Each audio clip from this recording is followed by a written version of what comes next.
How's it going, folks? So we're gonna get started in just a few seconds. We're gonna let people pop on. So at 6:05, we're gonna begin. Um, thank you to everyone who is here tonight. Give me a second.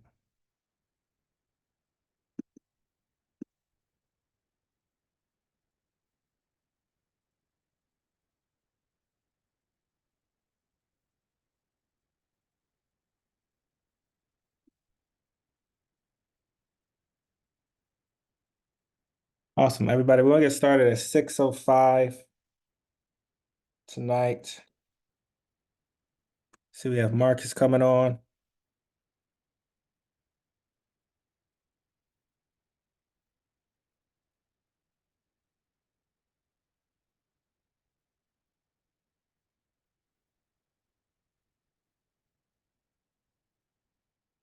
Awesome. So we're going to get started at 6:05, everybody.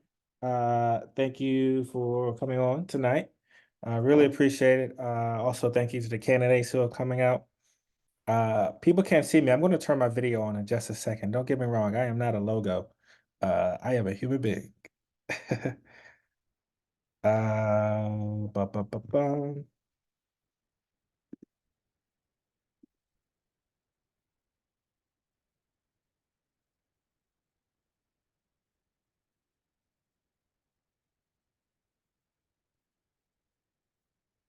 Going to give folks some more opportunity to jump on. Jump on. See, we already have a good amount of people tonight already. I'm really excited. A lot of familiar, some names I know, a lot of names I don't know. Regardless, it's good that everyone is on tonight. Really appreciate it.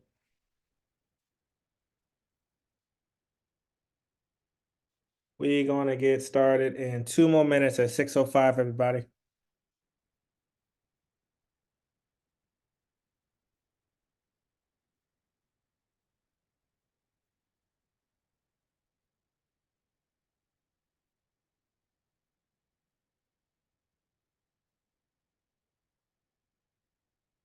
Just FYI for everybody, this is being recorded live right now on Facebook, and it will be a recording that will be placed on our Facebook page after this is done. We'll also upload the link to YouTube. We'll also send out the link. We'll circulate the link through all of our listservs and mailing newsletters as well. So this FYI recording of this will go out to our YouTube page. We'll put it in our newsletters, and then they will be recording on Facebook as well. So, and with that said, we're going to get started just in 1 minute, y'all. As you can see, one of the panels is Blue Sky Timer. That is our timer for tonight. It is an AI app. So thank you, AI app, for doing this. So Blue Sky Timer will be our timer for the forum tonight.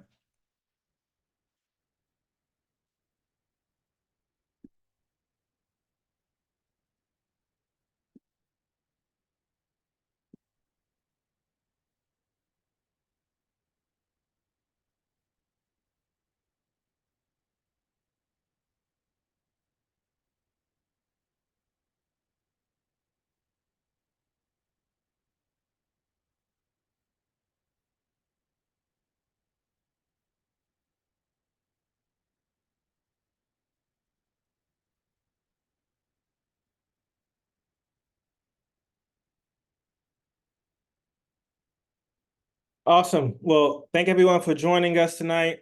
I really appreciate it. This is the Ward A Candidate Forum. I want to give a quick shout out to all of our candidates who are here tonight. Uh, Running for office is no easy task. So go easy on the candidates, everybody, because they're putting their life and their soul into this run for office. So, when you see them out there on the streets, make sure you at least give them a high five and thank them for running for office. The candidates have their videos off, but I'm pretty sure they'll turn them on in just a second. I want to quickly thank Oh, you our. actually can't, Jeremiah. We just need access. Oh, you need access to turn on your video? Yeah. Let's see. Wait.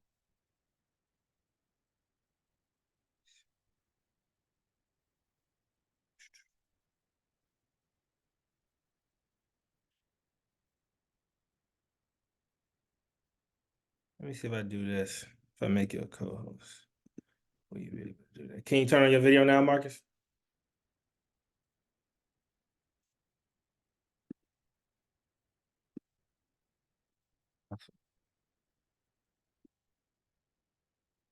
You got us. Awesome. I want to quickly thank our co-hosts at Anacostia Parks and Community Collaborative, the Ward A Bike Alliance, and the historic Anacostia Block Association and Historic Coordinating Council for being on with us tonight. I know we have some folks from those organizations who would like to say a quick 30 seconds, give a little 30 seconds about their organization, about the work that they do. Starting with Charles Wilson. Charles Wilson, do you want to speak a bit about the Anacostia Coordinating Council? Uh, hey, I actually, that's probably Philip Pennell who wants to speak about the Anacostia Coordinating Council, but I'm actually in the car, and I think one of our other members are on the call that can speak about the Historic Anacostia Block Association. Gotcha. Maybe Jared Powell's online. I'm not sure. Yeah, Jared, did you want to unmute yourself or speak a little bit about that? Absolutely. Thanks so much for putting this together. We really appreciate it, and to all the candidates.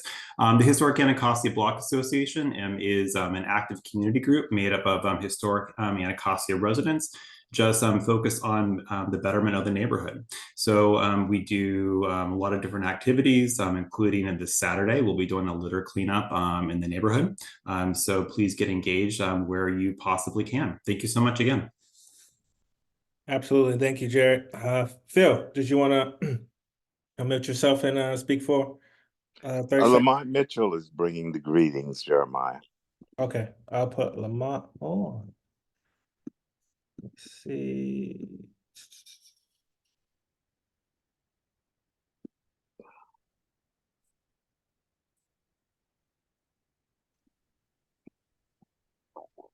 Lamont, you're on. Great. Well, good afternoon, everybody. Good evening, everybody, and welcome to this.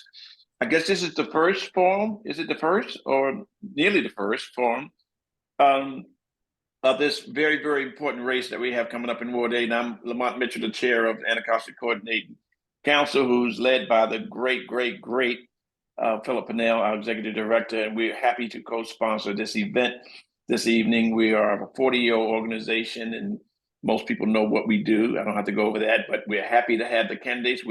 I'm excited to listen to see what they have to say on this important issue of transportation and those issues, which is a really big issue for us here, particularly in downtown Anacostia. Martin Luther King is an absolutely zoo. There's no place to park. There's a whole bunch of stuff going on, and I like to hear their ideas in terms of how we can relieve some of this congestion or what the plans are to deal with this. And thanks for allowing us to be a part of this. Thank you. Absolutely, 100%. Thank you, Lamont. I really appreciate you. Marvin, you're on. You want to unmute yourself?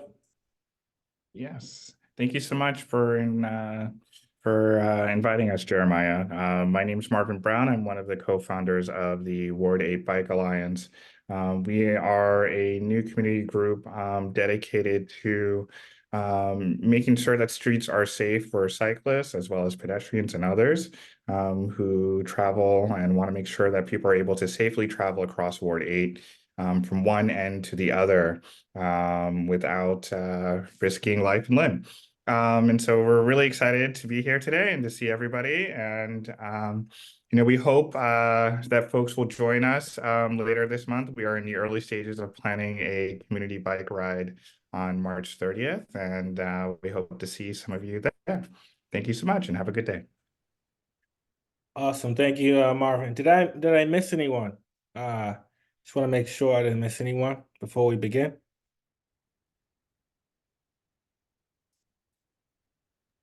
APAC. Okay, I tried to add you, Brenda, as a panelist. If you can kind of accept that so you can say a few things. I'm going to promote you as a panelist. I think you rejected it last time. Okay, boom. You accepted it this time. Awesome. Give me a second, Brenda. I got it. Boom, you're on. Okay, thank you, Jeremiah, and thank you, everybody. Brenda Richardson here with the Anacostia Parks and Community Collaborative. Very grateful to the candidates for being here tonight. Anacostia Parks and Community Collaborative is working to get more folks in Ward 7 and Ward 8 in our parks and on our trails. We have a goal this year of getting 1,000 people on the trails in Ward 7 and 8. We had our first event with HABA a month ago, and we had 187 people walking in Anacostia Park. So we hope that the next event that we have planned in Ward 7, that we will also meet those numbers.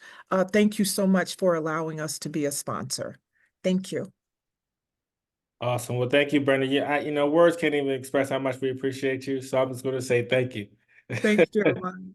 I'm going to make you. Awesome. I know some other candidates will be running a little bit late, but obviously I want to respect the candidates who did show up on time, respect their time as well. So we're going to get started. We're going to get started with a 90-second introduction. So candidates will have 90 seconds to have a opening statement, starting with you, Marcus. Sure, thanks. 90 seconds is a treat. Good evening, everybody. Thanks, Jeremiah, and I want to thank all of the sponsoring organizations, HABA, APAC, ACC, WABA, all of the organizations all of the acronyms that really make our city run in the best ways. I want to thank you for this time. My name is Marcus Batchelor.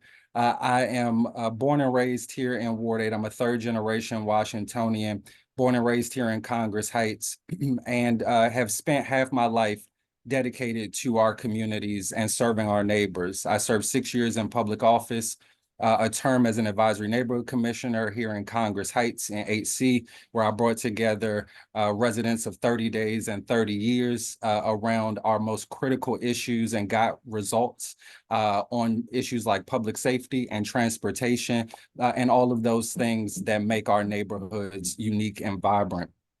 I also served 4 years on the State Board of Education, where I represented 40 public schools here in Ward 8, over 16,000 students who go to those schools, and fought for things like fair school accountability, for equitable funding for our schools, and making schools not just the hubs for resources, for high quality education, but for the resources that families and students need to be successful long term. I look forward to talking tonight about how I want to bring those set of experiences to the council to get things done on a wide range of issues, from public safety to education, constituent service, economic opportunity, and of course, transportation, which is near and dear to my heart. I live right across from the Congress Heights Metro, so please spare me any sirens or traffic noise tonight, but looking forward to being a part of the discussion. Thanks.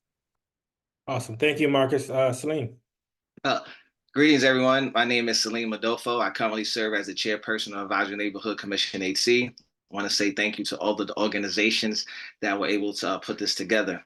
Over the last 6 years now, I've served as Advisory Neighborhood Commissioner, 4 as chair, and during my time as a commissioner, I think that I've done a really good job at connecting with our neighbors, seeing some of the needs, especially with some of our schools, to the extent that we made sure that as starting off in my single member district, we've been able to get speed bumps placed around all of the schools. We had the opportunity to make sure that new crosswalks have been installed, make sure that new roads have been repaved. We've been able to get a resolution passed to support bike lanes going down Mississippi Avenue to Southern Avenue so that we can have safe travels to the metro there. And I've done that with consulting other residents to see some of the things that we've needed. And I've also had other residents reach out to me to make sure that we can connect and see what some of the transportation needs are in their community by putting out, at the time, traffic safety assessments all throughout the board as much as we could. And I look forward to engaging in a good dialogue and seeing how we can continue to build upon what we've already accomplished as a commissioner by getting more responsibility at the council level. Thank you. Thank you, Salim. Nate, you just joined us, but you have 90 seconds to give a introduction statement, opening statement. Thanks a lot, Jeremiah. Apologize for the lateness. Glad I'm here. Website's nate.ward8.com. My big issues are public safety, and I'll just keep it at that, and we'll go to the questions next. Thanks. Thank you, Nate. I appreciate it. So we're going to jump right into the questions. One second. The first question we have tonight. So actually, this is how it's going to be. So we have a set of 4 questions that are coming from us, the organization, to a co-host of the event, and then we have pre-submitted questions and lightning round questions from the audience. Each question we select from the audience today has come from a Ward 8 resident. So just FYI. So all the questions were filtered and selected from Ward 8 residents. So all the audience questions are from Ward 8 residents, and all the questions I'm about to ask, the 4 questions right now, are from the co-host. So with that said, the first question. To help improve community health and mitigate the climate crisis, Ward 8 residents must have access to safe and convenient options for commuting and recreation without a personal vehicle. What is your position on adding more bike lanes in Ward 8? And what is your favorite bike path or trail? Starting with you, Celine. All right. Yes, I would be in favor of more bike lanes in Ward 8. We currently have some on MLK, Malcolm X, Alabama, and I think that Mississippi would be the next best place to add some more bike lanes. Can you repeat the other part of the question? Yeah, absolutely. The question was, what is your position on adding more bike lanes in Ward 8? And what is your favorite bike path or trail? I would say I think that the best one is actually just riding through Anacostia Park, honestly. And mainly because the other ones are somewhat dangerous to ride up and down those streets, especially if you're trying to go up and down MLK. But ultimately, I think that the question isn't, do we need more bike lanes in Ward 8? I think it's, do we need to protect the ones that we do have, honestly. And I would be in favor of protected bike lanes along Malcolm X, because I think that's a street where we could definitely have them and we wouldn't compromise as much parking if we did it in opposed to some of the other streets. Thank you, Celine. Marcus? Yeah, I definitely support more bike lanes in Ward 8. I think that for too long, Ward 8 has bore the brunt of inequality when it comes to bold investment in transportation infrastructure.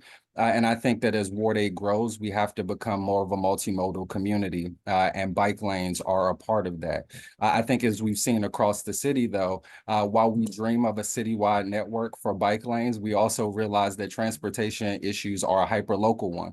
And quite frankly, leadership in Ward 8 has resolved to just block any action as opposed to having the tough conversations that actually move us forward in a way where people feel heard and that we actually make the progress that we want seen. And so I'll be the type of council member that realizes that all these issues are hyperlocal, but will stay focused on a citywide vision that brings us together and that gets the type of transportation infrastructure to keep us safe, to save lives, and to get us around efficiently to the places that we need to go: entertainment, work, worship, and play. And I guess my favorite trail, I do love Anacostia, gotta agree with Celine, but I'm also a Congress Heights kid, and so I cannot leave out Oxen Run Park, which is amazing.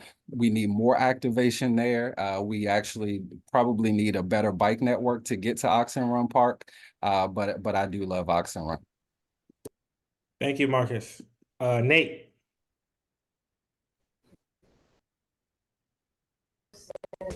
Okay. So my favorite bike lane is a new lane. It's on M Street when you take the 11th Street Bridge over into the new Ward 8, which is Navy Yard. And now you can just turn left onto M Street, and that is super easy whenever I go play basketball at the Arthur Capper Rec Center. So that's that took away a driving lane. It took away a bus lane, really. I think the bus lane moved over. But that's my new favorite lane because I happen to use it regularly. Do I believe we should have more bike lanes in Ward 8? I think that should really go down to the ANC level. The cost of having a new bike lane is usually to take away a car lane. And there's scarce resources on the street. And sometimes it really needs to go down to I think, the ANC or the street level. Sometimes we're taking away parking spaces. There was a huge debate on the Hill on Kentucky Avenue about getting a bike lane because it takes away parking spaces. So I can't just say broadly more bike lanes or no bike lanes. I do like the master plan. I hope Pennsylvania Avenue Southeast continues to go across the Pennsylvania Avenue Bridge. So as a biker, I like bike lanes. I bike like 1,000 miles a year. Got my bike share fobs here. Actually, this one's my wife, but some of you may know I'm a little bit of a power rider. So I bet I probably pedal more than any other candidate. But anyway, that's my answer. And also, I think we shouldn't talk about climate crises as motivations for our bike lanes. Whatever we try to do to save carbon or to be more energy efficient, like China and India are polluting the world way more Hey, that's time, Nate. than Americans can try to cut their lifestyles. Thanks. Thank you. But I'm going back to you, Nate, with this next question. You go first. There's a growing recognition of many health benefits that come with being outdoors, particularly in addressing community trauma. Do you support restoring the funding to Shepherd Branch and Suitland Parkway trails, two undervalued community assets that, if developed, will create an inviting space for outdoor activity and commuting while connecting to other trails in the city? I did the complete Sweetland trail yesterday, and it ends at the end of the district. First time I've ever did it. I've done parts of it in the past, but it's an ugly mess. There's a bunch of trash and a bunch of leaves. I bet one person could probably take 4 hours and make huge improvements to it. Regarding the Shepherd Parkway and the master plans, I'm not sure. In general, I like green spaces. I like parks, and if it works for everyone, let's do it. But I think the Sweetland Parkway rail trail, or the trail that goes next to the parkway, that could get fixed with like 5 hours of hard labor. Or at least it could become much more rideable. I'll put that, since I wrote it Saturday. Thank you, Nate. Marcus?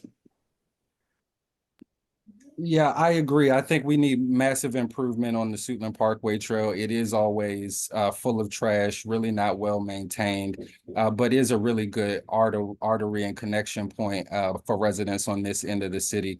And so I'll work really hard to obviously work with the city, but also work with our federal partners to figure out how we improve that network. When it comes to Shepherd Parkway, I also similarly agree. I spent a lot of time, including my time on this ANC, working with organizations like Ward 8 Woods way back when they were a committee, a Shepherd Park committee in the Congress Heights Community Association, advocating for the federal government to spend more time and resources on Shepherd Parkway. One, to keep it clean and maintained, which is its own problem, but two, to actually give people access to all of that beautiful green space back there.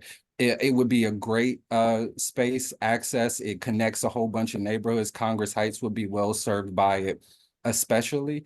And you can't beat the views either. And so, you know, my hope is that we can really make those investments. And I'll continue to be a reliable partner to organizations like Ward 8 Woods, as well as folks like HABA to move that along, both at the local level and at the federal level. Thank you, Marcus. Celine? The answer to that is yes. I'm currently, as a advisory neighborhood commissioner, working with the National Park Service and making sure that Shepherd Park can be restored and developed for the future. But also, all of our green spaces need to be developed. I think that when we look at the violence that we suffer in this community, oftentimes we tell people when they're upset or angry, go outside, get a breath of fresh air. But it's hard to do that when we don't have places for people to go. So just thinking about the quality of life, conflict resolution, but also just the safe recreation places that we need. I think our ward is in need of some of the things that we see across the city. We need to be able to have spaces for our children to go, to recreate, as well as our seniors to take walks during the day. And developing that infrastructure is putting us on a path towards that. When we look at what we've historically done as a community, we've done our people a disservice by thinking, oh, this is stuff that Black people don't do. That's just a myth. Black people can and do enjoy the outdoors, and we can and we do enjoy opportunities to take a walk in the park. And I think that's something different that our children should be able to experience, especially in developmental years.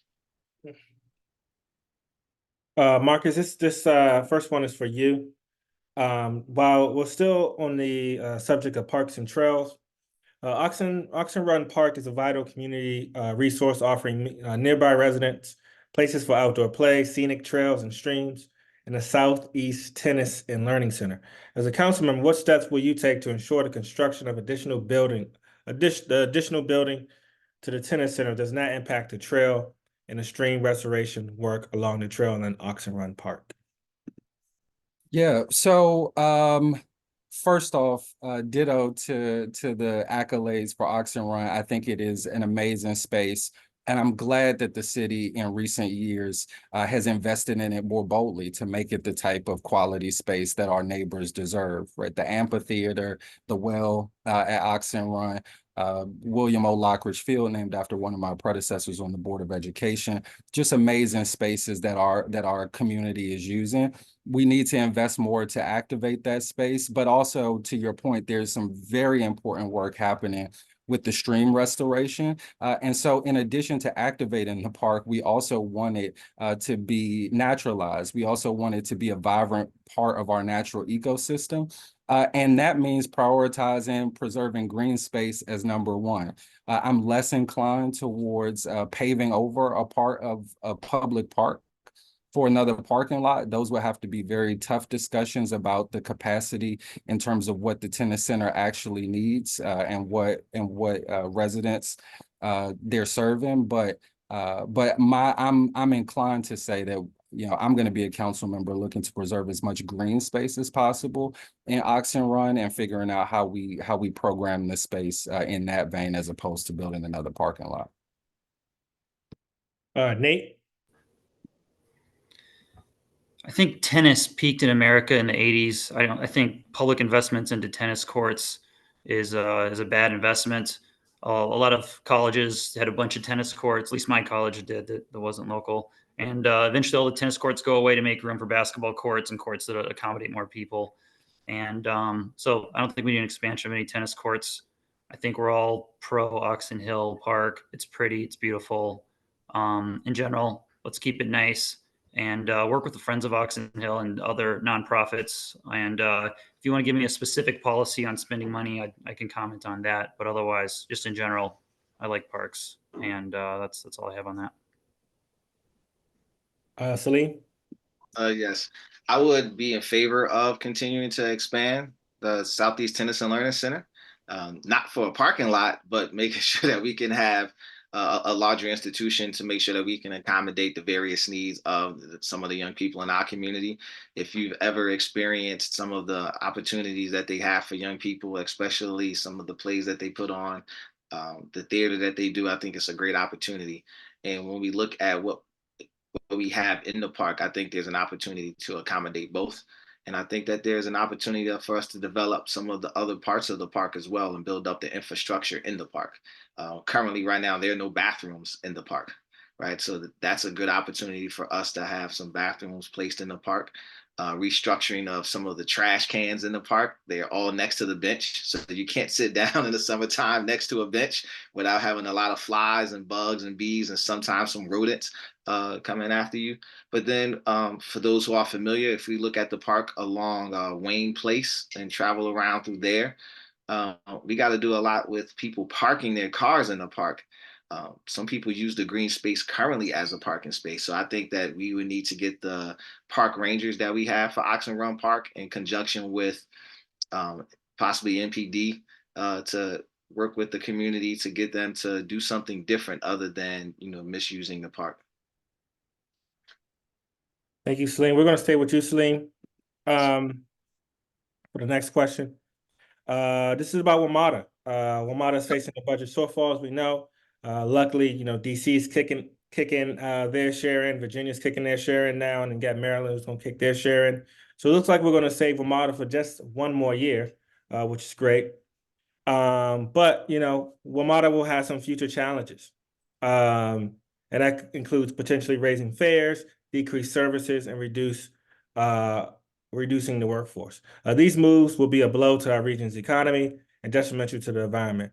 What will you do as a leader of the ward to address the WMATA budget crisis and restore people's faith in Metro for Ward 8 residents? Starting with you, Salim. Well, first and foremost, I would still push for WMATA to electrify its bus fleet. We're dealing with a lot of toxins that come from blue planes into the community, so that's something that I would definitely push. And I know that here in Ward 8, we have the ward with the least amount of cars. So more of our community are having to use other methods of transportation.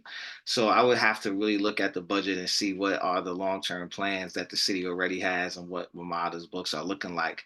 But I would definitely want to make sure that we can pull the resources together to not cut some of the main routes that we have, because a lot of seniors are using those buses to get to and from, and we still have a lot of people who use it to get to school on other sides of the town. So that would be something that would be definitely a top priority in mine, but I would need to really look at what the funding looks like before I can say exactly where the funds would come from, because we know how these budgets work. What may be available this year may not be available next year, especially when we're not able to really get a grasp on how we're still recovering from the pandemic. Thank you, Salim. Marcus? Yeah, I'll be fully committed to making sure that DC meets its priority, its obligation to Metro.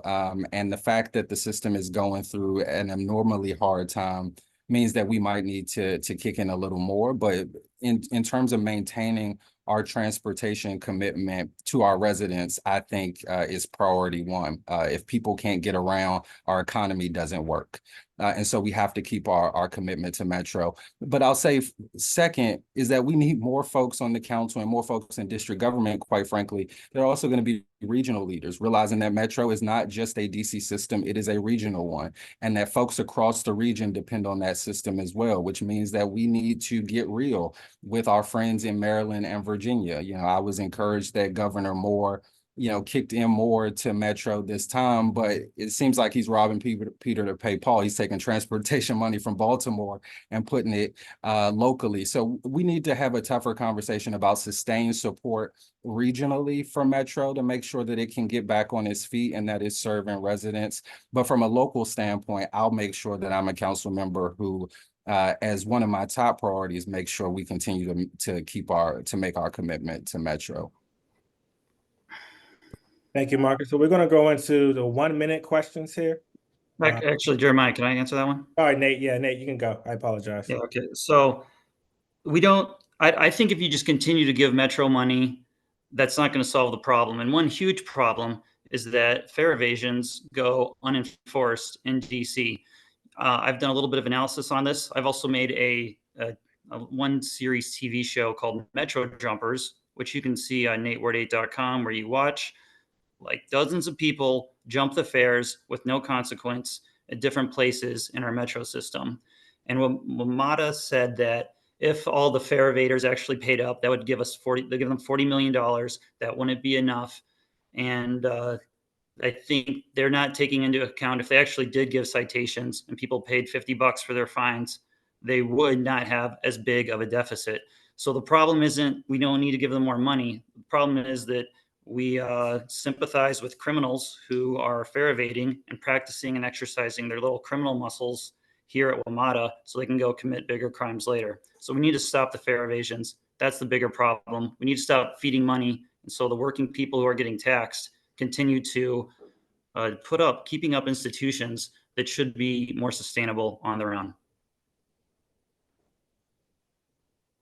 Thank you. We're going to stick with you, Nate, for the next question. So again, like these are 1 minute questions, so you have 1 minute to answer them. So the first questions, again, all of these are actually now moving into audience questions. So all of these questions were selected by Ward 8 residents. So just FYI. So the first pre-submitted question we have is, can you describe a time when you built a coalition to drive legislative change for Ward 8? Starting with you, Nate. So speak to your experience. I have not built a coalition to do that. I did make a difference at the Pirate Ship Park at Anacostia Park. Some people may remember a few years ago, whenever it rained, the ducks would come and stay there because there'd be a bunch of standing water everywhere. And I hustled my ANC commissioner, Holly Muhammad, and she worked with Representative Norton. and then a bunch of wood chips were dumped and placed into the pirate ship park. So now for any Ward 8 or Ward 7 or whatever residents, maybe Maryland citizens, come visit Pirate Ship Park, after it rains, the wood chips absorb the rain and it's no longer a ship on the water. So that's something I did. I did it independently. That's the example that I'd like to share. Awesome. Celine, can you tell us a time when you built a coalition to create change in Ward 8? Certainly, we've had a lot of issues with some of the violence in our community as it pertains to some of the liquor stores we've had in our community, and we work together around that to have NPD address some of the issues that was happening at Mart Liquor. Currently, I'm working with Mr. Washburn from the NAACP, and we try to work together to try to put together a Ward 8 Environmental Justice Task Force. Currently, I'm also working with the Ward 8 Farmers Market and bring some residents together around that so that we can increase capacity for the Ward 8 Farmers Market. And I've worked with a variety of different organizations to do monthly cleanups right before the pandemic, and at some time during the pandemic to have a Clean Ward 8 initiative where we moved across the ward to do community cleanups. Marcus? Yeah, appreciate the question.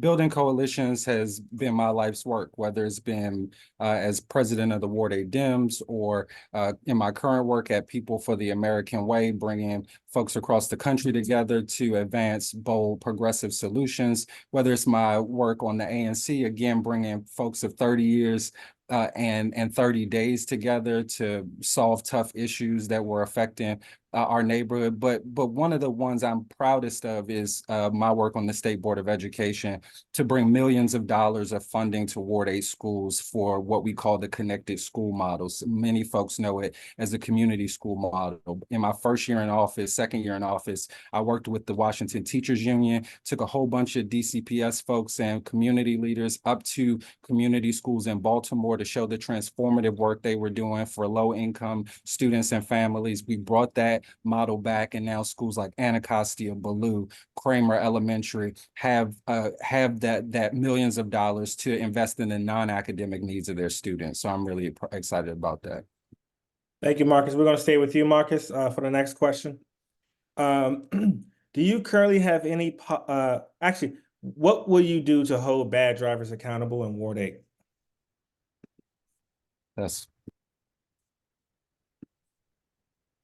Is that me? That's you, Marcus. Oh, yeah. So one, build good infrastructures that bad drivers can drive less bad on. I think, I often say that bad drivers are enabled by bad infrastructure, and Ward 8 has the worst. I live at the intersection of Alabama and 13th Street, which across the street from a metro, 2 blocks from an arena, really should be one of the safest intersections in the city. And there is a crash on my block almost once a week. We have the deadliest roadways in the city. And so we've got a lot to do to invest boldly in creating streets and communities that are less likely to encourage, I think, erratic behavior on the roads. And then we also need to hold folks accountable for bad driving, a majority of which live outside our borders. And so when we talk about reciprocity from Maryland and Virginia, the millions of dollars in unpaid fines from people driving unsafe on our road, I know DC residents get a bad rap, but we are not the majority of ticket folks, and we need to go after them as well. Thank you, Marcus. What will you do to hold bad drivers accountable in Ward 8?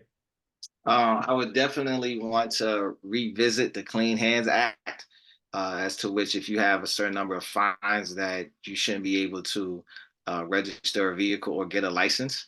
I will also want to work with DDOT to go through the ward to do traffic safety assessments to see what infrastructure improvements that we can make, and to make sure that that's a top priority of my administration to get that done within the first 2 years. Making sure that the roads are repaved, that we can get the curb cuts that we need. I believe that making sure that the infrastructure is in place will limit some of the bad driving. But we definitely will have to work with Maryland and Virginia to make sure we have reciprocity in that space.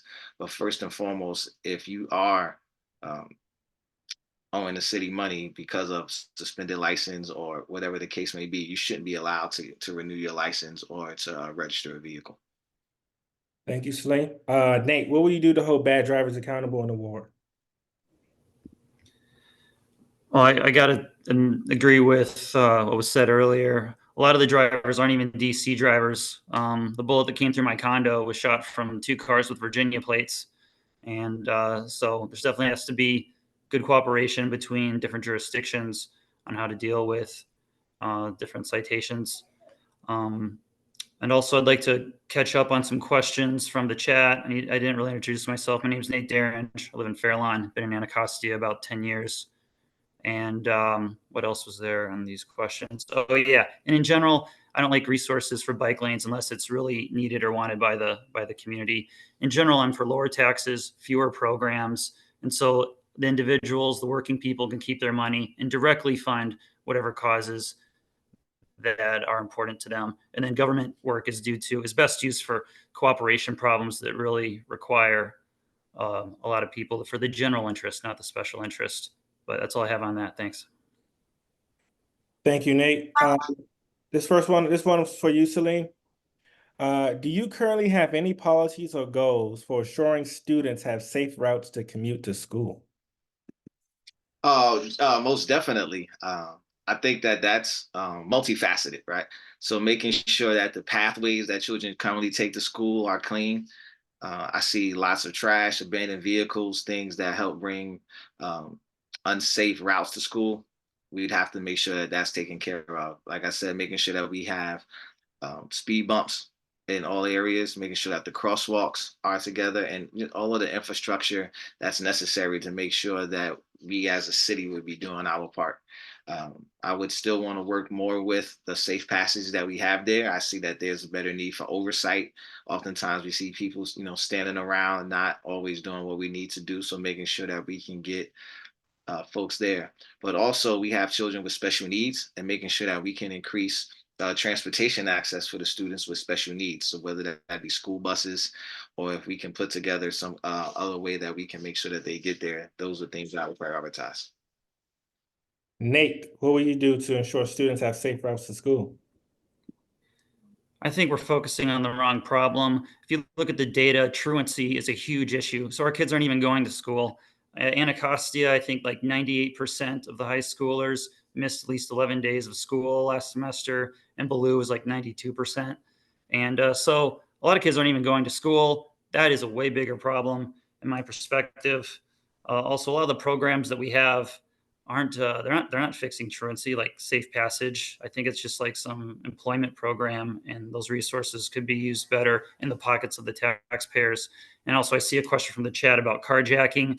There's nothing any of us legislative candidates can do about carjacking. You have to go talk to the Attorney General and Attorney General Graves for prosecuting like 57% of the carjacking attempts. So DC has a lot of problems in the judicial branch.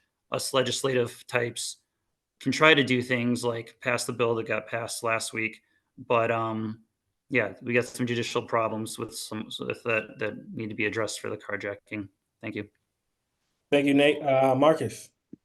Yeah, so I'll agree with Nate that truancy and chronic absenteeism is an issue. If you talk to students or you read surveys that they've done over the several years, many students will tell you that the reason they're not showing up to school is because of safety concerns, either on the way or in the building. Which is why when I was on the State Board of Education, I was a part of the early discussions to get the Safe Passage program started. It's a model that was adopted from Chicago where crime dropped along safe passage routes.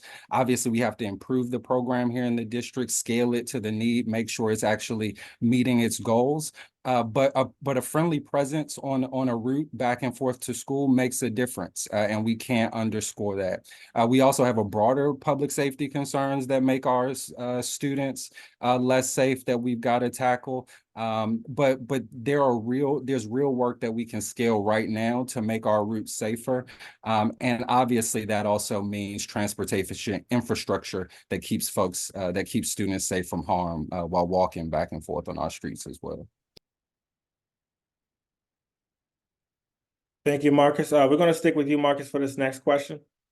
So this is an interesting question, or a question I found interesting.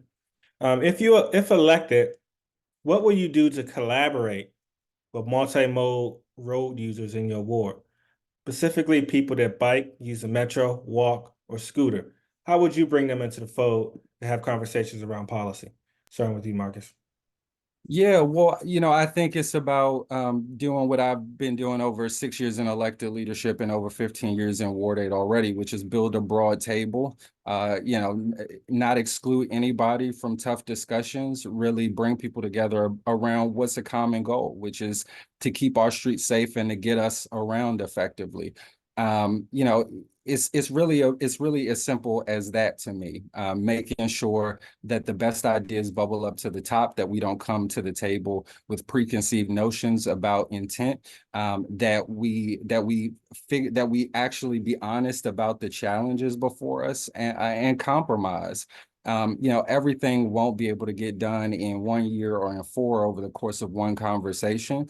And there will always be competing interests in governance. But what folks multimodal users in my ward should know is that I will always be a reliable partner, and that I will always be present at the table and make sure that they're always present at the table.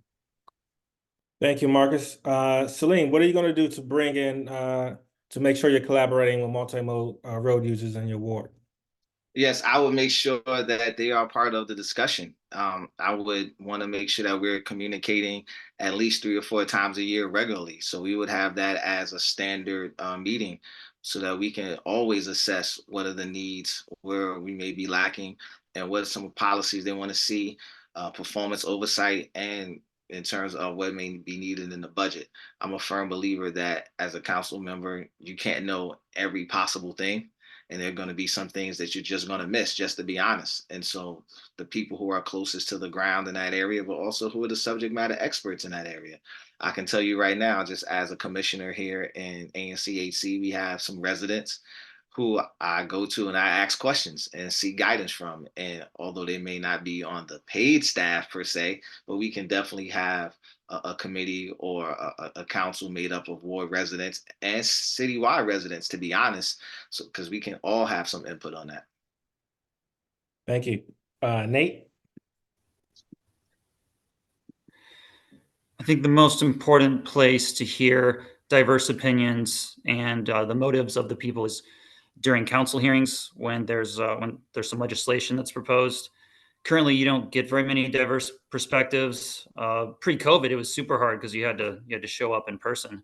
But now there's Zoom meetings that we can all chip in on. But I would make sure that whenever there is some legislation that does pertain to whoever residents would be relevant to, I'd make sure their voices are heard and they get into the hearings and to make sure all perspectives are heard. I think that's where this is applied best. And so that may mean just contacting people door to door, however I can, to make sure that their voice is heard on relevant legislation to them. Thank you, Nate. This next question for you, Celine. What is your proposed approach for improving pedestrian safety at the intersection of MLK and Marion Barry Avenue? Oh, okay. Well, I see that there's still a lot of construction going on. So that's something that's really important. So we have to see where DDOT can come in at and, do the necessary research.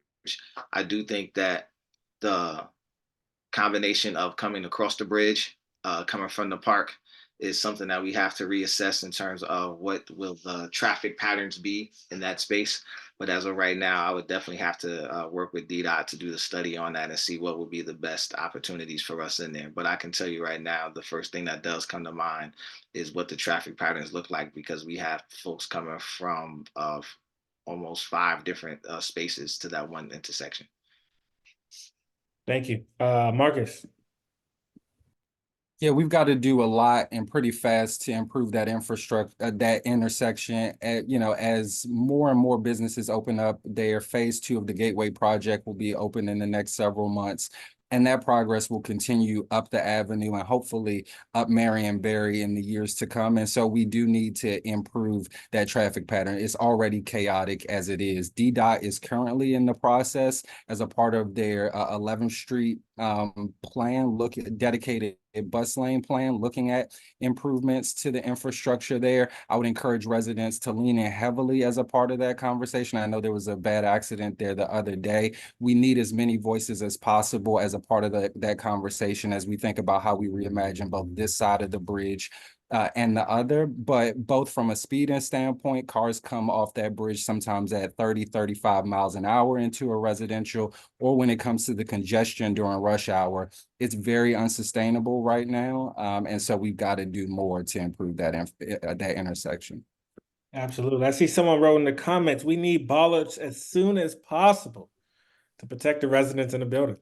Nate. I concur with the other candidates. Look at the data first. DDOT is very good at doing studies and being very thorough. So look at that. It reminds me of something else that was happened on formerly Good Hope Road. That explosion that happened like a month ago, that was weird. I want to see an after action report on that. Like the story was firefighters save little children, but it just seems very odd to me that I don't know, it's kind of like the Fragers incident. Like there's a lot of people who benefited from getting a new building there that exploded, which injured one person, endangered a lot of us. But it's just things I think about when it comes to safety in that area. Absolutely. So the next question we have is, what will be your first order of business for your ward on transportation issues? Starting with you, Nate. What is your first, when you're first elected, what is your first order of business on transportation issues for the ward? Nate. Yes, I think it's not really a legislative thing, but I need to put some oversight on the fare evasions. And so WMATA can stop the bleeding when it comes to costs. Marcus. Yeah, so my first order will be working with the coalition we said we were going to build to figure out what our budget priorities will be a few short months after I get sworn in. But the first order of business will be to get to work on making our streets safer from the constituent standpoint, right? Ward 8 residents put in 311 requests. We know where the improvements need to be made, and we need somebody in the Wilson building who's going to be very aggressive about constituent service, working with our partners across agencies to get things done for district residents. When I was a MOCR in the Mayor's Office of Community Relations and Services, we had a core team of agency leads that came to our aid when we needed support. I want to identify folks in each of our agencies to work with the Ward 8 office to say that when we need a speed bump installed, when we need streets paved, when we need a cross light fixed or retimed, that those things should happen far more quickly than they are now. So first and foremost, constituent service, second order of business, getting our priorities in the budget. Thank you, Marcus. Celine. I don't believe I would need to wait until I became a council member to take action in this space. As a commissioner right now, some of the things I've done is we walk through the neighborhood and we identify sidewalks, streets that need repair, places that need speed bumps, signs that have been either crashed into or that are down, and making sure that the service requests are in to get those repaired or fixed. And then look at what that looks like in terms of performance oversight or now budget requests to make sure that's done. And I would want to, as the council member, connect with Area Advisory Neighborhood Commissioner, have someone from my staff and myself, and we would go through each SMD and to identify those things and get the ball started on that. Because we know that sometimes with the budget, it may take 1 or 2 budget cycles to get some stuff done. Thank you. We're going to stick with you, Celine, for the next question. This is an interesting question. It's like a philosophical question. Why are there so few bus shelters in Ward 8 compared to other wards? That's the question. Start with you, Celine. Good question. I've actually had that same question, and I went to the DDOT meeting at 7th District Police Station. And from what I was told, currently there's not enough funding to install bus shelters. And so I would want to see where the funding could be found for us to do that. But then there's also repairing some of the bus shelters that we do have. A lot of them are broken and compromises people's ability to even sit down on some of the seats because of the glass or the hard plastic there.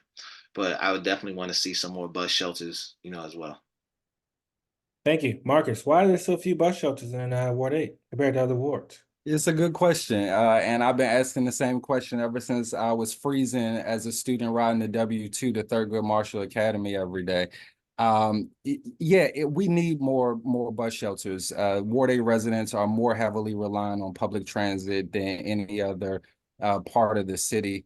But also are more cut off from the amenities of it, from the benefits of it. And so when it comes to, folks standing out for long periods of time waiting for buses, we just need better infrastructure to get there. So I work with Metro, but also figure out how we invest some local infrastructure into building bus shelters where people can dryly and safely and securely wait on public transportation. Because quite frankly, we know that a part of the using public transportation is where you can get to, but a part of it is how you feel while you do it. The experience is really important. And so if we're going to encourage more people to use Metro, we need to give them the incentive and make them believe that it's comfortable to do so. Thank you, Marcus. Nate, why are there so few bus shelters in Ward 8 compared to other wards? I think one important concept to understand is called tragedy of the commons. It's when you have public goods and nobody owns the public good because they're owned by everybody, and no one takes care of it because it's not private property and I don't own it, so I'm not going to take care of it. And we've all seen bus shelters with broken glass, and sometimes they get repaired and then it becomes broken again. This is so I think this is the problem with it, that our bus shelters aren't taken care of by people who vandalize and destroy them. And we have resources that are scarce, and we can't just keep putting them into things that get broken over and over again. And so this concept applies to so many things in DC. Look at public housing and the state that that's in, public transportation and the state that that's in. Just anything that the district owns just inherently has a disadvantage from being great because it's owned by the public, and there's just a lot of different elements with that. So I think that's my answer, is that we don't take care of it, or some people in our community don't take care of it. And because of that, we can continually fixing things that other people break. Thank you, Nate. Nate, we're sticking with you. The next question we have, we pulled this actually from the chat. As a council member, how will you work with the Ward 8 Clergy and Faith Leaders Group? Not just the Faith Advisory Council, to ensure you and your staff designee will attend those monthly meetings. And I will add a little spin to that. What are we going to do? What are you going to do as a council member to involve the faith community in these transportation projects? Starting with you, Nate. Yeah, I think we need healthy churches. We need strong churches that can have strong families in them. I know a few years ago, none of us were on the council at the time, but the mayor shut down all the churches unnecessarily during COVID when that wasn't a risk, according to the data. And so, I think the churches are very important. I went to the breakfast, I think 2 months ago, and so I'm highly supportive of churches being able to to stay open and to operate. In regards to the church's relationship to transportation issues, I don't think that's really the role of the church. I think the church, maybe for other faiths, but at least the Christian faith, I think churches are good the way they are, and they don't necessarily need to be involved with transportation or governance issues. Celine, what are you going to do to involve the faith community transportation projects and engage them? Oh, well, I would definitely want to be present at the Ward 8 Faith Leaders monthly breakfast to make sure that I can get the input, from the faith community. We have a lot of people who live in the ward, who not only just pastor in the ward who attend our churches, but they're actually residents in the ward, or even if they just worship in the ward, their opinion is still valued because we all are in this space. And I think that being able to have folks who can help weigh in on some of the policy, having folks that can weigh in on, especially some of our seniors, what would make it easier for them to be able to commute is important. And so that's what the Ward 8 Faith Leaders are there for, from a faith perspective, to help advise the general community, but also us as elected officials and us even currently as a commission. Marcus? Yeah, our faith leaders are going to be important, if for no other reason than because we have 70 or 80 churches in Ward 8. Most transportation projects are going to affect a church, but I've been regularly engaged with the Faith Leaders Network, the Faith Leaders Group for several years now. And both in my work in elected office, but in coalition building outside of work, have both seen faith leaders, but also included faith leaders as a vital part of that work. And that does not change as a member of the council. Our faith leaders are not just spiritual leaders, they are community leaders. They lead congregations, they have reach, and they have wisdom that we need. And so I'll make sure to regularly engage with our faith leaders. I'm also regularly going to worship services around the ward, both as a candidate, but will continue to as a council member, because I think fellowship is also important in that sense. In terms of our commitment to public transportation, again, a lot of our churches have huge parking lots that I think, we could repurpose or naturalize or make permeable for, environmental reasons. But when it comes to obviously parking with churches on Sundays, that's going to be a real conversation that we have to have as we approve and vision projects around the ward. So there's a lot of work we have to do with faith leaders, a lot of work that touches faith communities, and I'll be committed to all of that as council member. Thank you. I think Blue Sky has left us. I may have the cheap version, y'all. So it was like in the past when they were first starting out, it gave you a limited amount of time, but apparently they don't anymore. So they're like, you need to subscribe in order for us to continue doing this. So I'm gonna time everyone for behind the scenes, and so just try to keep it in a reasonable time. I'm not gonna be too hardcore about it, but just try to keep your answer within a reasonable time. So Celine, so I was going next. Is that Celine? Did I go to you, Celine, or Oh, I already answered. your answer? Okay. I think I was the last one. Okay. Marcus, the last one. So the next question, in the same vein, the business community, which is very important. So how are we going to involve the business community in transportation projects, especially down there in Anacostia? What are we going to do to engage our business leaders to ensure that they have a voice at the table as we build a multimodal Ward 8, starting with you, Marcus? Yeah, I think it's really important. I think we need to figure out, especially in a community that, quite frankly, still bears the brunt of the inequality in terms of transportation access. A lot of the vibrancy of our small businesses, at least in the short term, do depend on people traveling into our community, most of the time via car, to patronize our businesses. And so how do we strike the balance, right, to make sure that these burgeoning businesses, that these burgeoning corridors can continue to thrive, but that we're also moving to a path where we're encouraging people to drive less, where these communities are becoming more multimodal, where we're better connecting people to the community and the amenities that they seek. I think we have to do both. I think we need to think creatively for sure about off-street parking as we think about how to reimagine our major corridors. And I think we just need to listen intently to our business owners about their current needs as we build a long-term vision. I think that business owners will tell you that they want to serve multimodal communities. They want people to get to them in different ways, but they want it done responsibly and in ways that won't hurt them. And I think that that we can accomplish both. And I'll be hyper-focused on having those conversations as council member. Thank you. Celine? So I think that there are a couple of things that have to happen. Navy Yard is completely different from Congress Heights in terms of transportation and how you're going to move around. So I think that there needs to be something specific for that community, but that can still be part of a larger discussion with many of the business owners that we have. So I would want to definitely have a coalition with the Congress Heights Main Streets, the Anacostia Business Improvement District, and what we have in Navy Yard. But I also think that, to me, there's an opportunity for us to increase vending opportunities the same way we see like with farmers markets and Eastern Market. I think we can do that in Congress Heights. So I think that the small business owners who are vendors need to be a part of that conversation too, because then that can be a way for us to increase economic revenue for small business owners in the city. Because once the hospital becomes online, it's going to really increase transportation, whether you're coming from MLK or if you're coming from Alabama Avenue.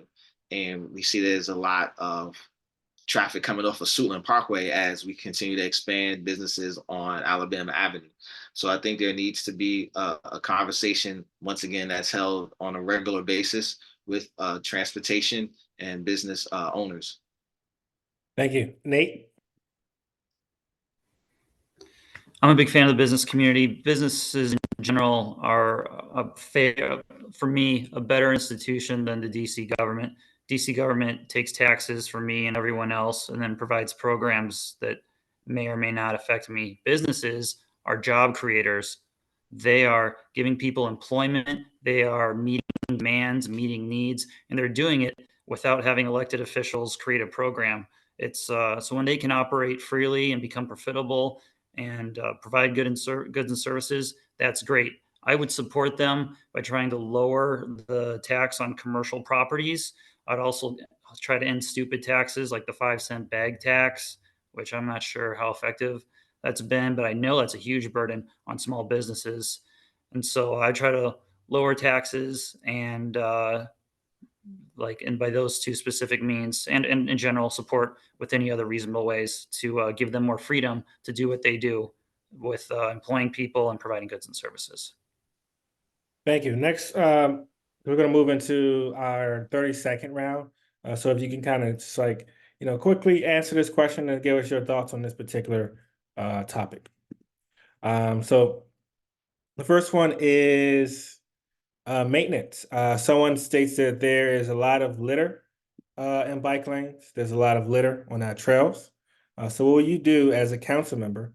What agencies will you work with to ensure that we're maintaining cleanliness for our bike lanes and for our trails, making sure they're clear, especially during blizzards and snows, so people can actually, commute safely. Starting with you, Marcus. Yes, I mean, DC is pretty notorious for building things and then not maintaining them, and that is unfortunate. I think when it comes to bike lanes, I know there's been some very recent conversation with the mayor. I think I heard some comments at a press conference about DDOT teams being assigned to clear the bike lanes, to clear debris, or maybe DPW teams to clear the debris from bike lanes. I think we need to have a more regular schedule and we need to be transparent about when they'll be cleaned and obviously adjust seasonally and do all of those things that make the most sense in relation to those corridors. On the other side, though, I think that we need to, oh shoot, hold on, I'm forgetting. Oh, yes. So in terms of oh gosh, I'm forgetting it. Say the question again, Jeremiah. I apologize. Bike maintenance and the agencies. Yes. Yeah. Yes. So the other thing we do is that we also build green infrastructure and then don't train anybody on how to maintain it. So whether it's bike lanes, whether it's kind of the natural water intake things we've got at the curb, there are literally no teams to maintain those. And so when we talk about workforce and putting people back to work, even though I know Nate doesn't like the DC government and its 30,000 jobs that it provides to DC residents, I think there's a good opportunity to put people to work in living wage jobs to maintain the infrastructure we're building. And that is a way to put people to work fast, give them living wage work, and again, have all the benefits that we need, which is clear infrastructure. Thank you. Celine, what agencies are you going to work with to make sure we're maintaining our trails and bike lanes, making sure they're clean? Of course, I'll be working with Department of Public Works, but also at the federal level, Department of the Interior, I believe, which controls a lot of what we have along 295. That's going to be really critical to develop that relationship. So even as possibly also having a relationship with the Congresswoman's office as well. I think that we also got to tap into the Department of Environment and Energy as well to make sure that we can see what resources they may have for us to help us keep those spaces clean. Thank you. Nate? I think a very important question to ask is who's putting the trash there and why are they putting the trash there? Like we could have the DC clean team come pick up trash over and over again, but I think it's more important to try to stop the problem than keeping people in jobs, which are useful and helpful, but they could be doing more meaningful things and more meaningful work, and doing it being hired by the private sector. So I think we need to answer the question of who's creating all the trash. I know there's dumpers that come from not the district, and we've witnessed that. But otherwise, I think we need to have a citizenry who is more responsible and doesn't litter all the time. And we should try to not be subsidizing lifestyles of people who trash our streets. Thank you, Nate. This next one is for you, Celine.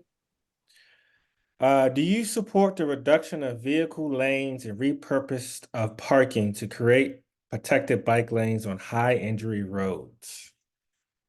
Starting with you, Celine. Repeat that question one more time for me. Do you support the reduction of vehicle lanes and repurposing of parking to create protected bike lanes on high injury roads?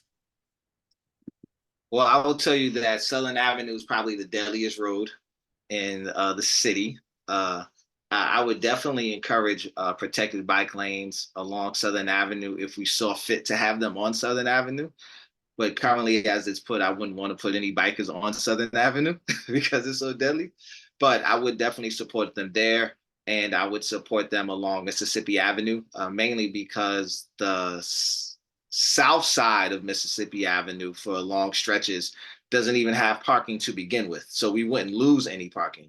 And I think when we have the conversations, we actually have to look at the infrastructure that we have and not make up stories. And not that anyone is, but not make up stories about what we would lose, because there's nothing to be lost along Mississippi Avenue there. But I think it's more so around Southern Avenue. And because Southern Avenue is so deadly, I think that the protected bike lanes would do more to help slow traffic down, actually, and to prevent accidents and vehicular deaths.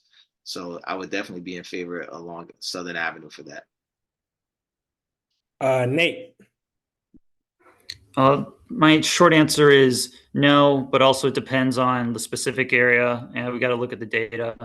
But like I rode Southern Avenue recently, I survived, and yeah, we just gotta go street by street, intersection by intersection.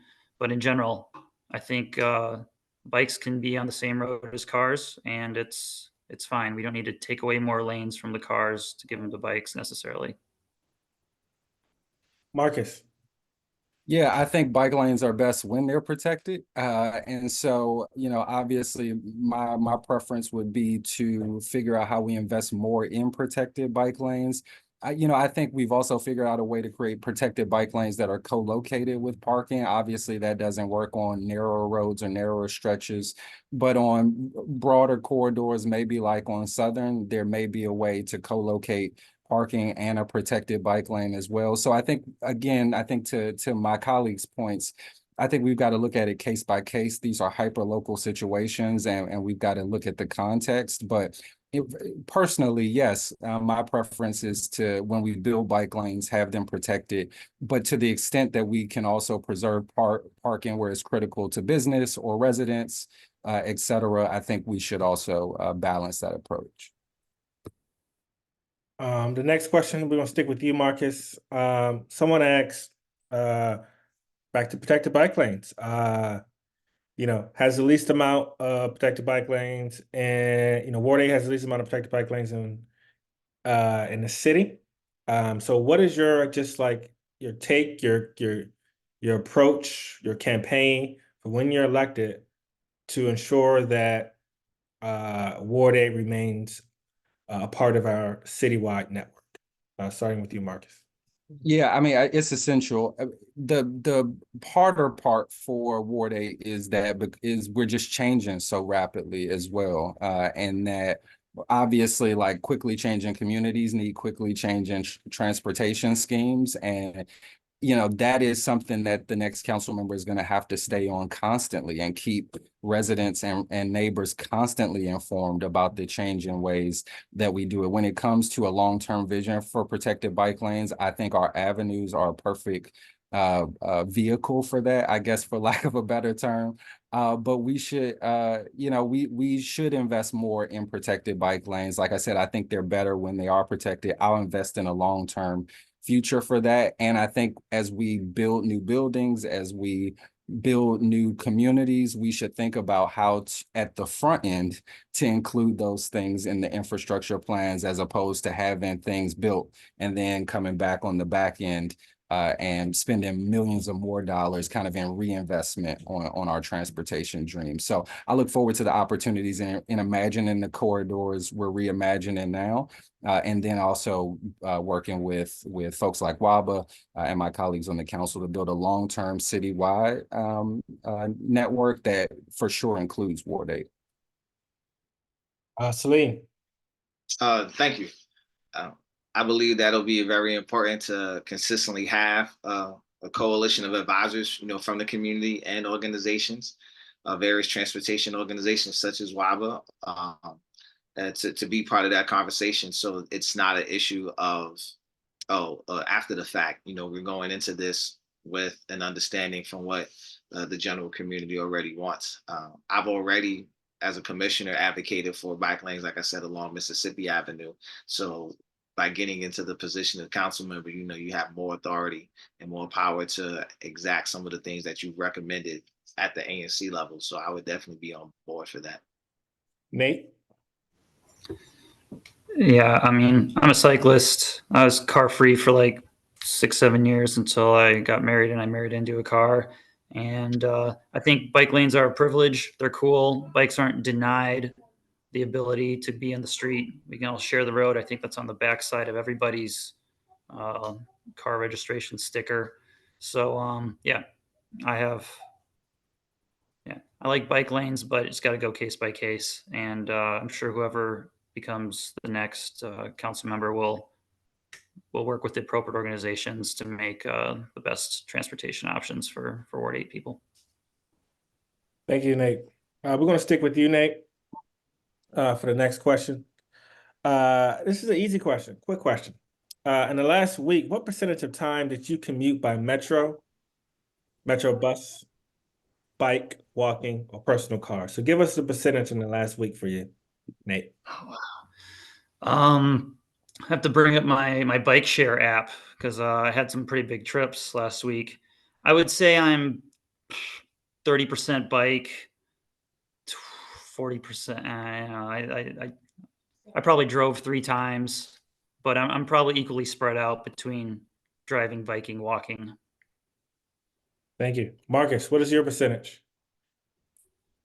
Well, my car's actually broke down in my driveway this week, so this is a great week to answer this question. No, I live next to a metro, and so use metro frequently. I'm unfortunately one of the few Ward 8 residents that can walk to a metro station and walk to transportation that gets me around the city. I take advantage of it pretty frequently. Or whether it was getting petitions this week before we turned them in, or meetings in the ward, I've taken the metro most of the time, but I also work from home. So I guess the short answer is, on total travel, probably about 50% metro and alternate transit this week. Celine, what was your percentage this last week? I'd probably say about 87 to 90% driving and the rest walking. It's campaign season, so you got to move around from place to place very quickly, but also carry yard signs, other people, supplies, and things of that nature. And when I was driving, walking through neighborhoods, getting signatures. Don't teach Jeremiah that. I saw him with a bunch of yard signs on a bike before. So see, we're gonna have to get you an e-bike. We're gonna have to get you an e-bike, Celine. The next question, Celine, we're gonna stick with you. Can we step up enforcement or get better infrastructure around the lights at Southern Avenue Metro Station? People run the lights there every minute of the day, and residents get T-bowed all the time. Celine. Yeah, so currently I have residents, actually our neighbors in Maryland, who have contacted me about issues along Southern Avenue, and it's a consistent conversation with the District Department of Transportation that's ongoing. And I will still continue that fight and that advocacy around everything along Southern Avenue. Like I said, we have a lot of fatalities between Ward 7 and 8 along Southern Avenue. And I think that there needs to be better oversight, and not just oversight in terms of let me just ask some questions at a hearing, but going down there, seeing what's wrong, finding out who are the contractors that DDOT uses and seeing what we can do better in that space. So I think as a council member, I would want to be on the ground actually doing some real investigation on some of those things to see what we can improve and who are the vendors that we're using and what are the turnaround times on a lot of these things and why are tickets closed out when you put in a 311 request and just following that whole chain. Nate, what are you going to do to step up enforcement or get the better infrastructure around the lights at Southern Avenue Metro Station? Just work with appropriate parties, ANC Commissioner, DDOT, and I'm sure all the candidates would yeah, care about that problem area. Thank you. Marcus. Yeah, we've got to be aggressive in our investment in Southern Avenue. I'm encouraged by some of the work that's happening now, but the fact is it's still one of our deadliest roadways in the city, and we're not doing it urgently enough. Southern Avenue is also 2 blocks from a hospital, which you would think that cars would go slowly there, if nowhere else. And so there are just certain things that we can do with enforcement, but also with infrastructure to a certain degree to slow folks down near the metro. It's also important to point out that the metro is on the Maryland side. And so I kind of bring up the point again and again that we need a Ward 8 council member that's also going to be a regional partner, who's going to be talking to our neighbors on the Prince George's County Council, who's going to be talking to our neighbors in the Maryland State Legislature, because we share the road and it is a responsibility to protect the residents on both sides of the border that use it. And so as we reimagine the entire corridor, especially the approaches to metro stations and the hospital, obviously, that will soon to close, we need to obviously include our regional partners as well. Thank you. The next question is, this is an interesting question, I think. We're going to stick with you, Marcus. How do you think the current council member is doing on transportation issues in the ward? I think I mentioned at the top that I think he, in a lot of ways, has obstructed progress. And I think his settled for the easy no than the hard yes. I think we really do need folks who are going to bring folks to the table to think about how we balance their priorities in our communities, but obviously to acknowledge people's discomfort with the current way the process is going. I do agree with the council member that I think DDOT has in many instances approached the process in the wrong way. I don't think it's been fully inclusive of residents' voices, but that is not an excuse to have a crusade against the infrastructure and investments that are going to save lives and make people safer in the long run. And so I want to work hard to work out those kinks process-wise so that we get to the goals that we're achieving. And I'll do that and not be a barrier to progress, like I believe, quite frankly, the current council member has been. Salim, how do you think the current council member is doing on transportation issues? Well, first, I would say I think it's unfair to put anything that happens in Ward 8 solely on the backs of the Ward 8 member of the Council of District of Columbia. We also have 4 at-large and a council chair that all share in that responsibility. So to that end, I would say that they all need some improvement on issues as it pertains to traffic infrastructure in the ward. And I will look at how I could coalesce with them so that we can be on one accord to do better in the ward with some of our residents as well. I think that needs to be a joint conversation. But I think that there are great opportunities for us to do some things, especially on Southern Avenue, especially with the roads being repaved up and down MLK, going to towards South Capitol. I think they all can do better with some of those things. Thank you. Nate, how do you think the current council member is doing on transportation issues? I mean, it's public knowledge that Trayon has multiple citations and has had some car issues, lending out his car to friends. And so I'm glad that he's proposing legislation on an area where he has some expertise. And I think I'd give him a B or a C. In his passing grade is because he's working on where he has some experience. But I think he really should address some issues that affect other people besides his own parking tickets. Thank you. This next one's for you, Salim. As you know, parking has come up a lot. You know, parking is a heated issue, not just in Ward 8, but around the city. What is your views on restricted parking in residential neighborhoods? And so let me, paint a picture here for y'all. As you know, when you do some of this work, DDOT's going to have a project, they have a plan, they're gonna study things, and then they're gonna, begin to remove parking for their project. And you get some angry emails in your inbox from residents. After all the studies have been done in all the meetings, and then it starts to get installed, and the residents get angry. So Celine, what do you do in that scenario? So that's a really good question. And I'm gonna be honest with you. It's gonna have to be some tough questions that we're gonna have to ask ourselves. So I'll use Congress Heights as an example. We got a hospital that will be finished within a year. We already have the sports arena. And so we see a lot of issues when people come into our neighborhood to park already. So I think that residential parking is gonna have to be enforced in our community so that people who actually live in these neighborhoods can actually park in their neighborhoods. And I think that the residents who live here would appreciate that. What does that mean on the flip side? That is that people just aren't going to be able to park, anywhere. And I see now we do have a lot of issues with out-of-state cars being parked in our neighborhoods, which take up spaces for residents in the neighborhood. So I think the question really is about enforcement in these things, because we can make any of these policies come into fruition, but if we're not going to get the district if we're not going to get Department of Public Works, DPW, to enforce some of these things, then it's all down the drain. So I think it's going to have to be a combination of things to that end. And that's making sure that the enforcement is there when we do create the residential parkings. Because if we want to also see businesses expand, then those are the things that come with having businesses in our community, is that we're going to have to start to restrict the parking to the residents. Nate.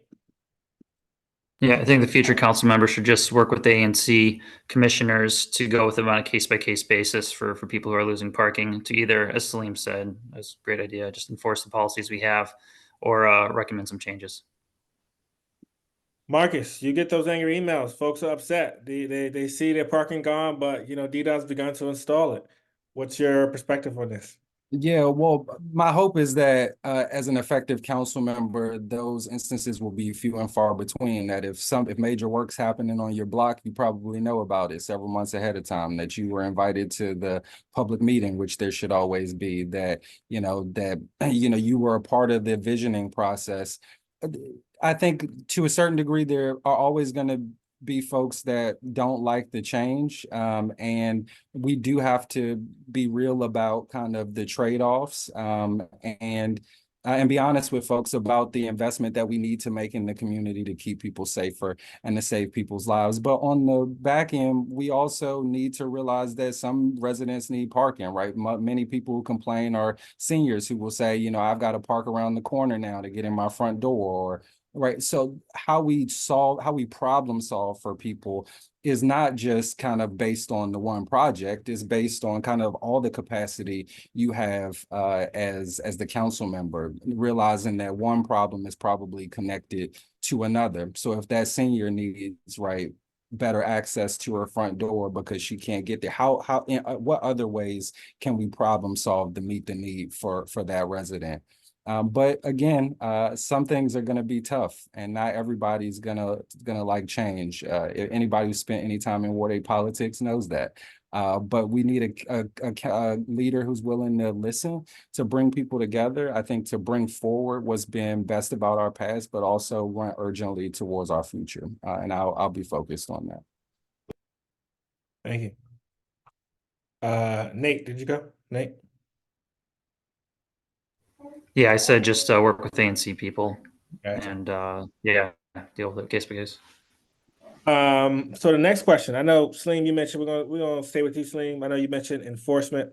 One of the things that have been plaguing transportation advocates is the fact that the council has passed multiple Vision Zero bills to ensure. If folks don't know what Vision Zero is the policy the district government had in 2008.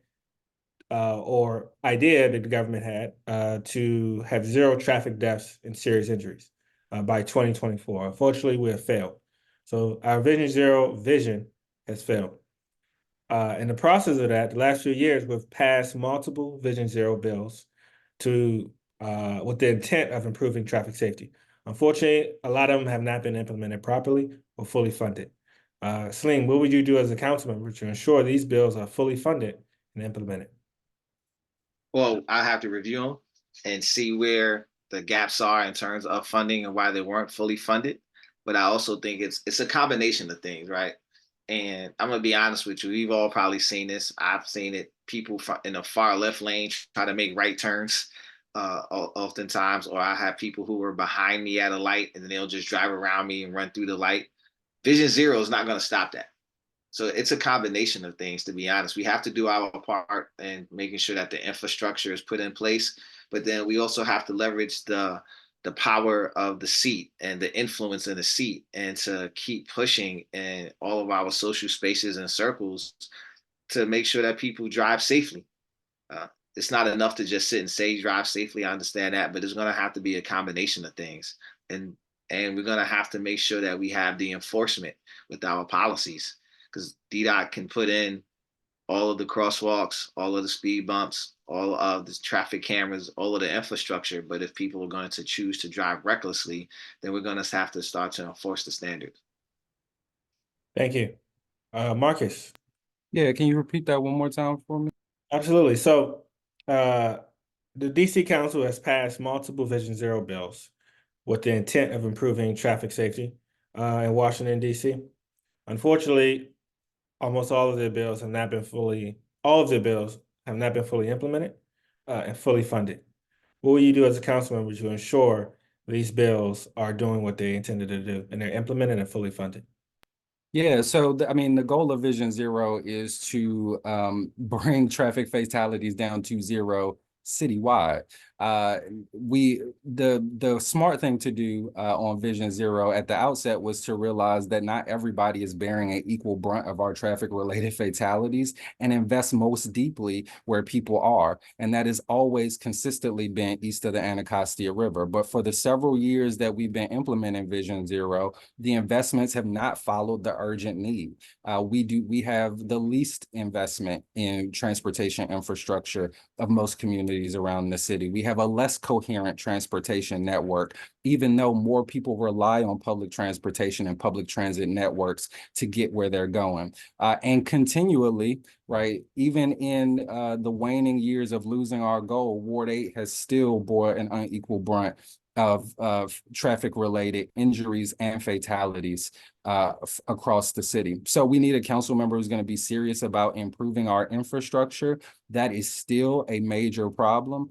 We are not having far less traffic fatalities in Ward 3 just because people decide to drive safer in Ward 3 than in Ward 8. We have fundamentally different infrastructure networks that make it easier to drive unsafely east of the Anacostia River, and we need to invest more deeply in correcting those things. I think in the long term, if we make those investments, we'll see people's lives being saved. We'll actually see us getting closer to our goal. But the reason we're failing in Vision Zero is the same reason we failed on many major metrics when it comes to the inequality facing our city, because we are not investing where the need is. That is true for transportation and true for a lot of things in this city. But if we're going to get serious about saving people's lives and actually getting closer to that goal, it starts and ends right here in Ward 8, I believe. Nate?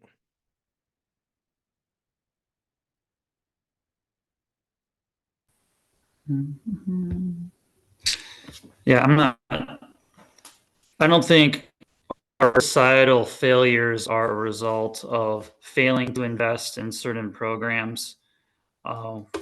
Marcus talks about we've had more fatalities east of the river due to traffic stuff. Just brings to mind this idea that I think the Vision Zero is just a bunch of resources going towards a problem where the mayor thinks she can make a difference, where she should be focused on a lot more serious issues and where there's a lot more fatalities. For example, Mike Gill was not killed by some car going into a protected bike lane. He was killed because of someone who had an arrest record, killed him when he was on the north side of town for his car. And I think that's a much more serious issue than we've broken 200 homicides every year the past few years. I'm pretty sure our pedestrian deaths are not even near that. And so my answer is I wouldn't fund these failed programs and focus on eliminating programs that waste money and are ineffective. Thank you, Nate. We're going to stick with you, Nate, for this next question. So we got 3 more questions, y'all. and then we'll wrap it up and let everyone have a closing statement. So we got 3 more questions. Sticking with you, Nate. Budget season. So every season, every budget season, it seems as though council members from other wards are able to bring a lot of money to their wards for transportation projects. Unfortunately, Ward 8 usually brings in the least amount of money for projects in the city. What will you do each budget season to ensure that Ward 8 gets the funds it needs to have a sustainable transportation system and network? Starting with you, Nate. First, we got to look at the needs, see where the needs are, and fight for those priorities. Otherwise, I think the budget, both the capital budget and the operating budget, I think they could take healthy cuts. Myself, I've invested in my neighborhood, and my mortgage escrow increases every single year. And that's because our taxes keep rising to fund these programs of a lot of different amount of going to a lot of different things, as I mentioned both budgets earlier. And so, yeah, my answer is focus on the needs, and then in general, see if we can have fewer programs and let working people keep more of their hard-earned money to spend it how they want on the needs, and do some direct action on where they think those resources should go, instead of having our elected officials decide where their money should go. Salim, what are you going to do during budget season to ensure Ward 8 isn't left behind? All right. Well, first, the budget.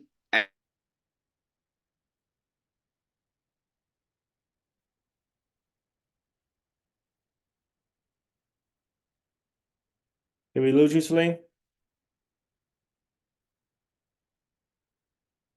While Salim gets that fixed, Marcus. Give me the question one more time, Jeremy. Yeah, absolutely. Budget season. So what are you going to do during budget season to ensure Ward 8 doesn't get left behind?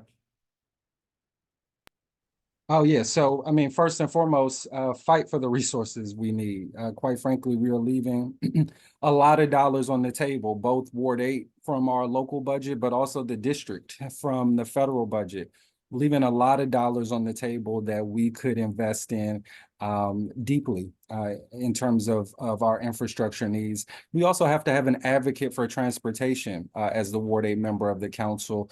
And I'll be committed to doing that, to invest deeply and boldly in the transportation needs. Again, not just as a vanity exercise. We know that this is essential to saving lives.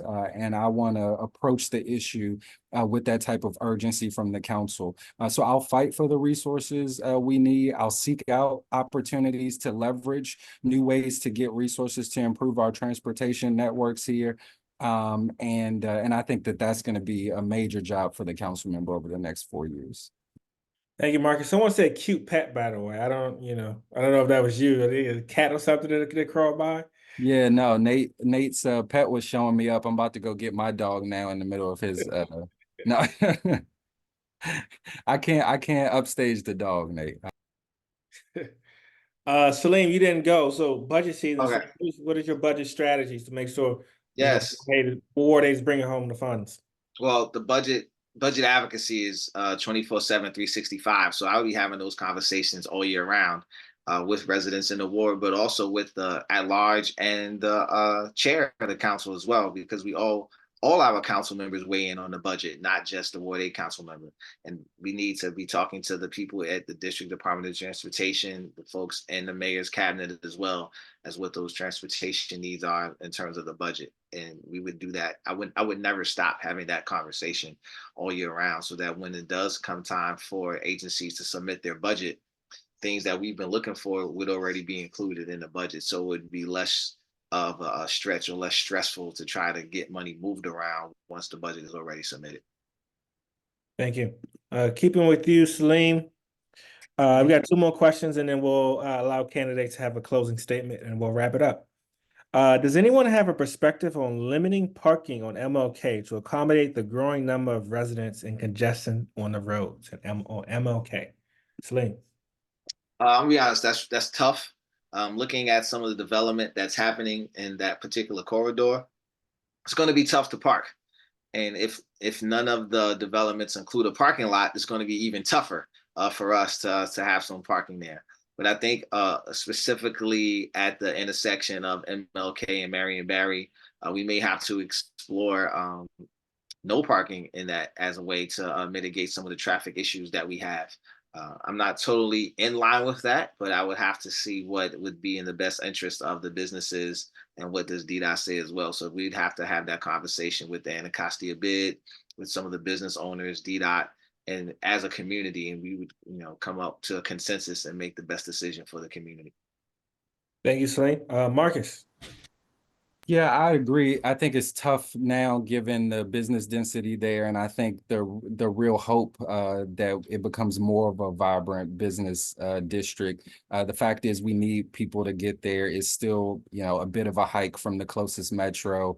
The bus lines don't necessarily connect coherently, so we've got some work to do to improve transportation networks deeper into historic Anacostia, so that we can, I think, alleviate the stress on parking. I'll also say, though, as we develop along MLK, there on numerous occasions provisions for off-street parking that we often waive for developers that then kind of dump resident parking back onto the street. I think at the ANC level, as we're assessing these deals, but also as we're examining them from the council, making sure that in context, right, we're holding developers accountable for alleviating what would be an increase to the demand for on-street parking on their properties and on their projects. And so, I think that, there are several properties that have been developed along MLK that, have had significantly less parking spaces than they otherwise would have been zoned for with the number of residents. So how we hold folks more accountable so that we can begin to alleviate street parking on MLK is going to be huge, because right now the problem is not wanting parking to go away, but I mean, we're also seeing it very quickly that it's just hard to park now. And so how we make sure that folks continue to come to that corridor and patronize it is also going to be important. Nate. Yeah, I think we've probably all experienced MLK getting more congested over the years. I mean, I guess maybe you can park underneath 295, and that's the only thing I have right now. Thank you, Nate. So we got one more question for the candidates tonight. This is about working with our amazing ANC commissioners in the ward. So ANC commissioners, I mean, I ain't gotta tell you what ANC commissioner is because y'all know what that is. But they work so hard, and they work on a lot of different issues. And so what are we gonna do? What are you gonna do as a council member to work with our ANC commissioners on some of these transportation projects that are coming into the ward? What is your collaboration vision or strategy when it comes to working with our ANCs? Starting with you, Marcus. Yeah, so I mean, being a former ANC, I know how important and sometimes thankless the work can be, and also how hard it can often be without the right leadership to have the issues most important to your residents bubble up to the top. And I never want that to be the case if I'm council member with my colleagues on the ANC. So we will make sure to check in regularly. I think having a regular schedule of appearances at ANC meetings, but as well as meeting collaboratively in executive sessions with our ANCs is going to be important to get some of those issues out into the open and then begin working through solutions.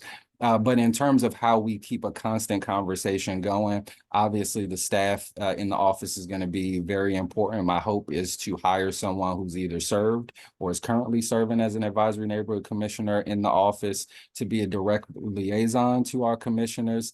So there's a lot of work we got to do to keep the channels of communication open. But then as a leader, making sure that great weight actually means great weight is important, and respecting the opinion of your commissioners and respecting the authority that they have to represent their neighbors in ways big and small, and how you react to that is also going to be very important. So I think the way we operate as an office, but also philosophically how we'll govern, will be fully inclusive of the voices of our ANCs.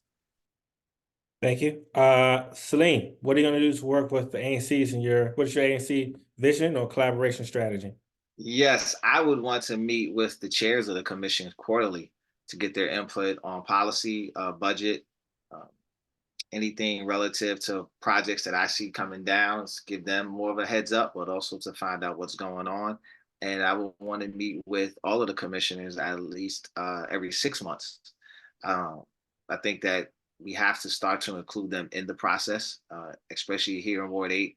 Oftentimes, we don't see a lot of advocacy around policy or budget issues as much as we see advocacy in other social service spaces. So I would definitely want to make sure that our commissioners are fully aware of everything that's happening in the city. And I would want them to be held to what their names are, advisors, to the council. And being that I am currently a commissioner, I have the opportunity to see and hear some things that many of the council members may not be able to see and hear just because they may be busy with other things. So making sure that we have those standing meetings and have those relationships ongoing would be very important to me. Thank you. Nate, what are you going to do to work with ANCs? Always have a listening ear, meet with them regularly, and also in the budget, take away money from the mayor's special interest groups and give a stipend to all the ANCs for all their hard labor.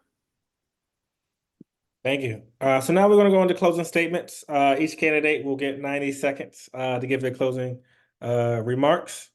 See, one person wrote in the comments, they were impressed with the candidates. Thank each of you for being so committed to the needs of the community. Also, thanks to Jeremiah for the thoughtful conversation. I'm gonna give myself a pat on the back as well. So we're gonna have 90 seconds. Each candidate gets a closing statement tonight, starting with you, Nate, you, Salim, and then you, Marcus. Nate. Jeremiah, thanks for hosting and running this and the messages. I'd like to thank my fellow candidates. I think you guys are all very, very decent people, good neighbors, good citizens. I'm glad you're active. And I think you'd both be improvements over our current representative on the council. If you guys want more info on me and my stuff, or if you want to watch my game show of Metro Jumpers, it's on nateward8.com, and you can reach out to me there. And otherwise, glad to be here. Thanks for everyone who's watching this. And yeah, that's all I got. Thank you. Thank you, Nate. Salim. I want to say thank you to all the organizations that put this together. Thank you to our host. Thank you to Marcus, and thank you for Nate for showing up and challenging me to even think beyond some of the things that I have. I've actually taken some notes from both of you all. Once again, my name is Salim Adolfo. I currently serve as the chairperson of Advisory Neighborhood Commission 8C. I think I've been able to make some great strides as a commissioner and have grown in my leadership. I want to say that I think I would be the best candidate for the next council member here in Ward 8 because I have a track record of getting things done, striving to build coalitions with others, and working to improve upon the things that I have not been good at. You can check me out on all social media platforms at my first and last name. I'll leave that information in the chat. And I would like to say, as it pertains to the interest that brought this together, I think that I've been a champion in the realm of infrastructure improvement, traffic safety, bike safety. And you can just check the record on some of those things. But I will tell you that as a commissioner, I've only been able to make recommendations. And so with more authority and responsibility, I'll be able to take those recommendations and bring them into a reality. So once again, thank you, Salim Adolfo, and you can donate at salimadolfo.com. Thank you. Thank you. Also, all the candidates, feel free if you want to put your contact information in the chat so folks can kind of reach you. If they want to reach out to you for anything, you can feel free to put your contact information in the chat. With that said, Marcus. Sure. Thanks, Jeremiah. Thanks, WABA, all of the incredible Ward 8 and East of the River organizations that made this possible today. To my colleagues, I thank you. Looking forward to continuing this conversation over the next couple months. Again, my name is Marcus Batchelor. I am running for Ward 8 for two reasons. One, because I love it. I was born and raised here, went to public schools here, got to serve in elected office here, and this was a community that gave me the opportunity to pursue my dreams, and I've spent half my life finding ways to pay it forward. I hope you'll give me the opportunity to serve again. The second reason I'm running is because I believe that Ward 8 is at a crossroads, that the decisions made over the next 4 years by our council member, the advocacy, the community we build will not just determine DC or Ward 8's future over the next 4 years, but over the next 4 decades. And even though we've got the resources and the money and the minds, without the leadership, it's been shown that we can't get any of that hard work done.